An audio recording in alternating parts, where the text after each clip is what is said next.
You look like a Neanderthal. How does your eyebrows have its own bone? You look like you got a boomerang above your eyes. Rampage, that damn streak looks like you let Derek Lewis rub his hot balls on your Get head. Get my head. Leaving black residue on it. God damn it. Fuck, that nigga just cooked me in my TTS, nigga. Fuck you.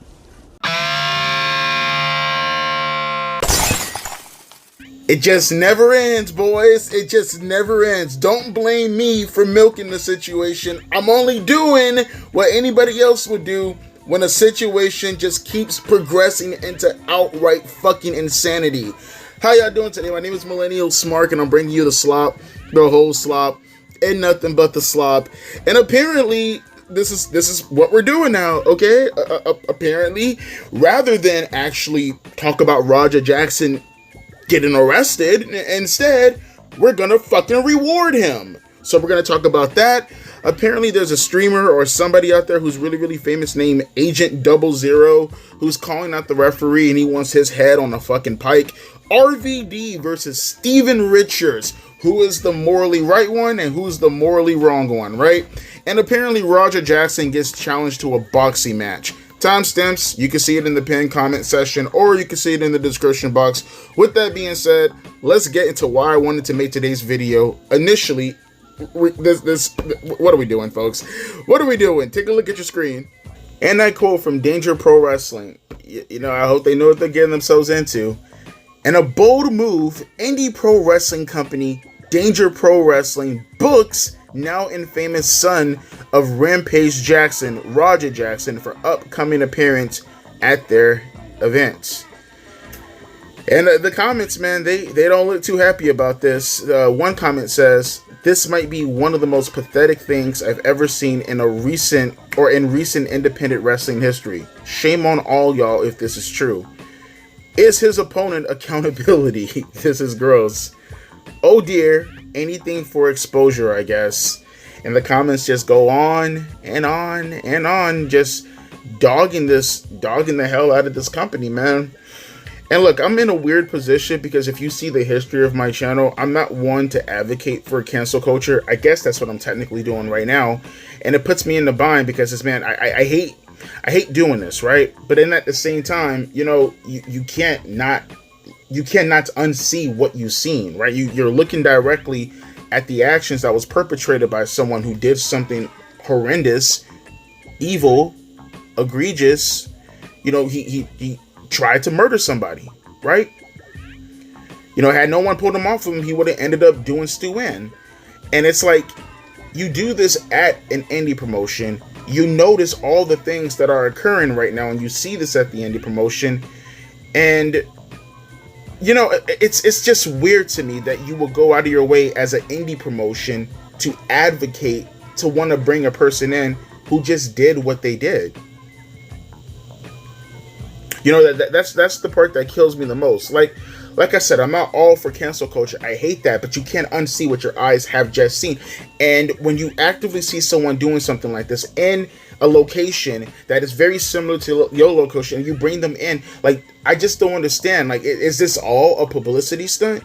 That seems like that's what it is. It seems like it's all for publicity.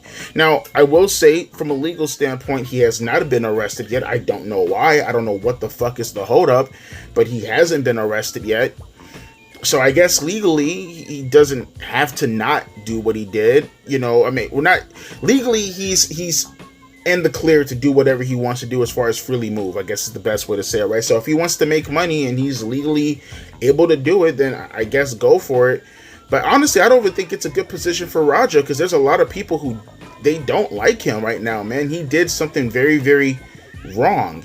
And there are people who are not going to want to go head up with Raj, right? So you put yourself into a situation from a liability standpoint by bringing him in, because Roger can go around all day saying how tough he is. If there's somebody out to really get him, they're going to get him one way or the other. And they don't have to go head up with him. You know, they can do whatever they want from a distance. And you know what I'm saying.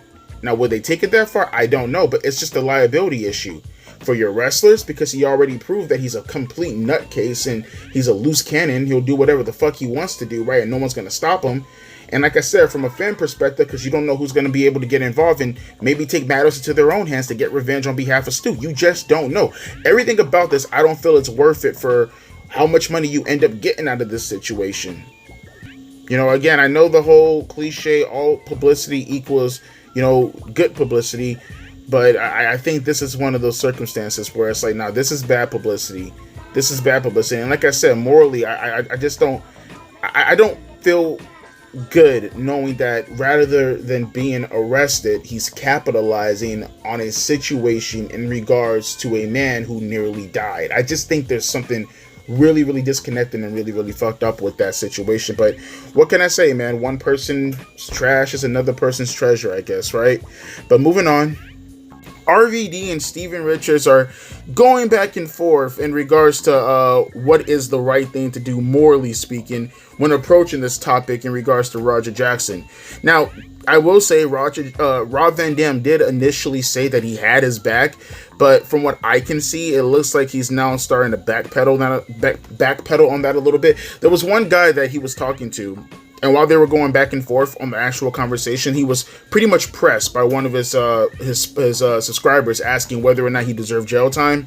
And Rob Van Dam did go out of his way to say that he deserved jail time. So I will be fair and I will note the fact that RVD has stated this. But I guess unbeknownst to Stevie Richards, and maybe this could have happened afterwards, but Stevie Richards made it a point to make 2 separate videos talking about the situation in regards to RVD and Mark Henry's terrible takes. And he essentially accused them of, well, you know what? It's best if I play the videos back to back so you guys can see for yourselves. And you tell me who you side with, or you tell me whether or not Stevie Richards, where he was in the right to go after RVD like this. Here, check it out real quick. I don't understand that whole tweet. Like, is that something to like promote his podcast and say, listen to what I have to say? But so far I got Roger's back with no explanation in the tweet. And then when he did it, I watched maybe about 10 minutes of it. I wasn't quite sure outside of the basic thinker thing. I mean, I'm thinking about it pretty basically.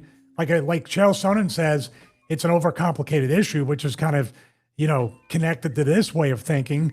And I'm thinking, it's pretty basic. It's not complicated to me. And there's this weird, like I said, this weird Stockholm syndrome in the professional wrestling world to do that. Is Rob friends with Rikishi? Is this a way to protect Rikishi as well? Because we have Mark Henry talking about this as well. I don't know. And I asked the question once again. When I'm looking at Rob or listening to Rob, watching him for 10 minutes, or even the Chael Sonnen video or the Mark Henry, and I'm like, what am I missing? What am I getting wrong here? I watched the same video they did. As a matter of fact, we watched some of the live stream before and after. We watched the thing during the day. I think we have complete context on what happened. So what's missing here? Please let us know. I don't know. And that's when RVD ended up clapping back at Stevie Richards with this take right here. Yes. So first off, what is RVD wrong about? Because if you don't know, if you haven't got taught in school, there's a difference between facts and opinions. And when it comes to opinions, nobody's wrong. And is that what we're talking about here? Is that what everyone is up in arms about, an opinion? Hopefully not, but that's what I question. I feel like it is. I don't have the same opinion. And the thing is, you say she's hot, I say she's not. Guess what? We're both right. We're both wrong. That's how opinions are. They're subjective. Facts are like, boom. You know what? There was 21 punches.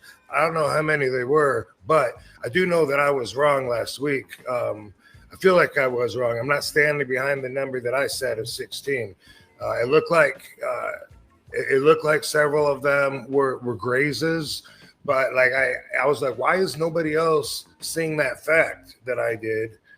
Not the opinion, but the fact. Why is no one else saying, yeah, I saw that many? And so I looked at it really hard, and I can't tell. So I'm definitely not standing by, and coming up front to say that I will retract me saying that there was only 16. So simply, RVD was being a guy who, like, here's my thing. Look, I don't even think, like, with everybody else who I see in the comment section, I think they're being contrarian. You know what I mean? I've stated that point plenty of times. I think they just want to have a different opinion. Some people might actually have a hard-on for Rampage Jackson, and that's going to obviously have a bit of a trickle-down effect on Raj Jackson, right? Some people may just simply want to have a contrarian take. I don't know. See, people are looking way too deep into this when it comes to this whole situation and having to go back and forth as to why people can see something with their own fucking eyes and still have these takes. You know, it's weird, right? It's really, really weird. Now, I will say for some people also, they want to dismiss the whole situation because they feel like the other parties who are being brought into this to factor into what should happen with Raj. I feel like, for an example, people bringing up the whole, AJ Mana situation, people bringing in Reno, people talking about the referee, people talking about the kid, and they kind of feel like everybody, more in particular AJ, is being mischaracterized for the situation and should have nothing to do with this, and they can't simply have that stance, right? Which is fine, that's your opinion, but they want to now look at that stance, and because that's now being an ongoing thing, now they have to use that as a way to dismiss every other thing that our eyes can see. And I feel, like I said, it's not even so much the contrarian take. That happens to be the case, but it's almost like, oh, well, if this one thing happens to be something I horribly disagree with, then the obvious take from the same person who's actually saying this thing that I horribly disagree with, then that has to be dismissed also. You know what I mean? It's a weird thing. It's what you see in politics sometimes too, where like you'll have somebody who's been like staunch Republican or staunch Democrat, whatever the case may be, right? And they tend to see something happening bad on their side, and therefore, just because that thing was so egregious on their side, that means they have to call into question all of their principles. Again, whether you're a Democrat or whether you're a Republican, you have to call into question all your own principles for what has been staunched within you from that party, and now everything else, it's now meaningless. So now you look at the other side of the party and you say, well, maybe I should go over there. Like you go from one extreme to another extreme because something that was wrong in your opinion, or maybe factual, that happens to be the case, and that now dismisses all your other principles. It's weird. It's a dichotomy that I never really understood. It just makes me believe that you never really had that belief to begin with. Maybe you just needed a reason, or you needed an excuse to dismiss something, and that's why you did it, right? I think in RVD's case, though, it was literally just not even rage bait. I think it was literally just clickbait. You know what I mean? He said something that he didn't really believe in, but he needed you to click on his video. It is what it is. I don't fault him for it. He has to make money somehow, right? As long as you're entertained when you actually watch the podcast, that it is what it is. But that's just my opinion. But we're gonna further on this conversation because I felt like we stayed on this way too long, and we have to call into question this streamer right here trying to put this referee's head on a fucking spike, like right there on the spike. Let's hear what he says, because apparently he's super popular, even though I don't know who the hell he is. You know who also needs to go to jail, chat? The referee. I'm not even trolling. I don't give a fuck that he's a WWE style, like, wrestling entertainment referee. Bro, you have a referee shirt on and you watch the nigga almost lose his life. How can you sit there as a human and not do nothing, bro? You just sat there. I was obviously frustrated there was somebody killing someone else on the ring, but then I was actually surprisingly more frustrated that the ref watched it happen. That shit was so crazy to me, bro. The nigga should not have a job. I don't give a fuck. Fuck the ref title. As a human, bro, you're not gonna step in and save the nigga life? Damn. And to be fair, he's not the first person who said this. I'm only using him because apparently he's a really, really big streamer, way bigger than I ever dream of ever actually being, right? He's really popular. Agent 00, I think I got his name right. Here's my thing though. He's not the first person to make note of that.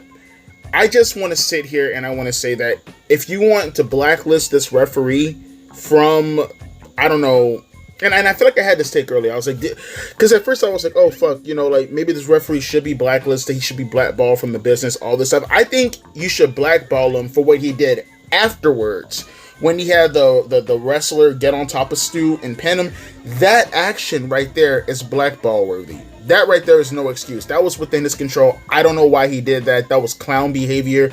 Absolutely. And then really the fucking person who pinned him. Like, these are all fucking clowns. Again, I'm very okay with the school being shut down with these morons running around, right? But that is the action that he should be blackballed for. the action of him watching Raja beat the dog shit out of Stu, I can't sit here and I can't pretend as if like, you know, like he had to jump in and do something. It would have been nice. It would have been courageous. You know what I mean? But as he stated also, I think the referee even went on record saying, now, granted, is he just saying this just to save his own ass? I don't know. But he did make note of the fact that he couldn't tell whether or not it was a shoot or whether or not it was a work. That was his words. I don't know the referee's name. I don't know how he looks like outside of what we've seen in the frames. I have to take his word for it. You know, he said he didn't know whether or not it was a shoot or whether or not it was a work. But also, I mean, look, man, I'm not going to lie to you. Would I have done something? Yeah, I probably would have done something. Would you guys have done something? Yeah, you guys would have probably have done something just because of the sight of watching a man get his ass beat down. Do I extend that same courageous premise to somebody else? I don't know. I don't know that person. You know what I mean? I look at Raja. I look at the referee. I see there's a pretty decent size, a differential, like there's a decent size, right, difference in between both the referee and Raja. And then obviously you see Raja, who's just destroying Stu. He could have been in shock. Also, on top of that, you never know. I just feel like going after the referee, at least on this note, I don't know. I don't really agree with that. I know people are saying that he could have just jumped in and did something. It's easy to say when you're like sitting on the sidelines. I feel like it's a lot harder to say when you're actually in the referee's position. But no, him actually, you know, holding on to the person's or going there and making the fucking 3 count, that's the part you should go after him. Fuck him for doing that. But we have one more topic that I'd like to go over, and we're gonna get the fuck up out of here. That's coming from me, like, that's tap. Like, he's just, like, that is literally attempted murder. He's knocked out, you keep punching him, you keep punching him. I don't rate that. There's a clip of him talking. Raja, why don't you get in the ring with me, bro? Why don't you get in the ring with me, bro? Fight someone who can fight back. Rather than beating someone up who's already on the floor. He should have stopped when the guy was knocked out, but he definitely should have battered the guy. Like, the guy took the piss. But like, I wouldn't have waited till the ring. I would have just done it there and then, like, straight away. It would have been a fight there and then. Raja does MMA. Mate, Raja does MMA, bro. He's nothing like his dad, though. Like, his dad was actually good at fighting. He's not good at fighting. I've seen a few clips. He got banged in his head by a kid in sparring. You could have seen that spinning left kick from a mile away. I would have gone, oh, do you know what I would have done? Underneath, look, hands here to protect the chin. As that left kick come in, I would have gone underneath, right hook, left body, left hook. Finished. So what do you guys think? Colin, do you think Bizarro World Sneeko over here had a chance to actually take out Raja Jackson? I mean, he was going on about it. He was like, I was gonna, you know, do the loop-de-loop. I was gonna spin around and hit him with the uppity-cuppity. I was gonna take my right foot and I was gonna spinning heel kick him like I'm X-Pac at 1999. I was gonna do all these kung fu martial arts moves and I was gonna fucking take him down. Now, I don't know that much about fighting, okay? I see a situation and I just defend myself the best way I can, right? But this guy looks like he's a professional fighter. His name is what? HS Tiki Taki or Taki Tiki, whoever the fuck his name is. Again, one of those guys who are way more popular than me, so I shouldn't be talking that much shit. But he claims that he's a boxer. He claims that he knows what he's doing. You guys might know him more than I do, so I can't, again, talk shit about him. But I say, why the fuck not? I say, if Rampage Jackson's son is out here getting booked on fucking indie shows, then why the fuck not? Go ahead, step into the ring and actually pick on somebody your own fucking size, right? We can book all these things. We can do this for professional wrestling. I see why not. We can't book an actual fighter versus an actual fighter, and we get some promoter to go out of his way to book it. You know, you see those street fights on, you know, Twitter or on YouTube Shorts, you know, with the guys in the backyards and shit like that. We used to have that back in the days with Dada 5000 and or Dada 500, I can't remember his name, and Kimbo Slice over here in my neck of the woods. I see why not. I see why we can't actually reward Raja Jackson with what he should be rewarded with, rather than actually inviting him to a fucking indie promotion for him to do God knows what. Put him in his fucking element. Take this guy who says he can kick his ass and actually put him inside there and raise money for charity. I say, listen, as a matter of fact, don't just raise money for charity. Raise money to pay back Stu after the damages you fucking did to his goddamn face where he's not able to work. Can we do that? Raj Jackson, are you willing to actually accept this man's invitation, Mr. 25-year-old, right?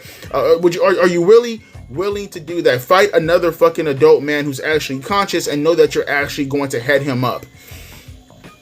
I'm just saying, he's putting out the challenge. He seems big enough. He seems like an influencer. Why the fuck not?